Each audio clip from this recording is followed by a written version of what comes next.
Трагический путь армянского народа привел его в Абхазию, и эта страна души со всей своей большой душою приняла его.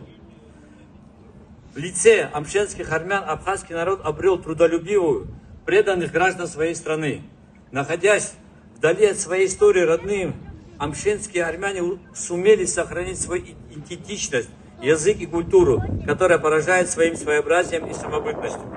Вы, армяне, куда бы ни забросила вас судьба, живете своим трудом, созидаете во благо страны, в чьей земле вы обосновались. Уверен, из вашей памяти никогда не стерется то добро своего абхазского народа. И всегда это вы доказывали. Доказывали в мирное время своим трудом, а в сражении, в войне доказывали своим участием.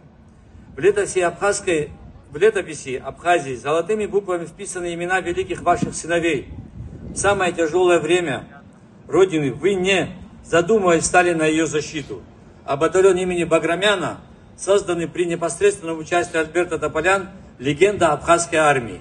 И это было, и это действительно так. Она укрепляла наш дух, когда в наступлении во всех тех фронтах, где мы видели армянский батальон с нами, наш дух был крепче, мы лучше и сильнее воевали, нам легко было умирать. И это было действительно. Спасибо вам отдельно за это большое.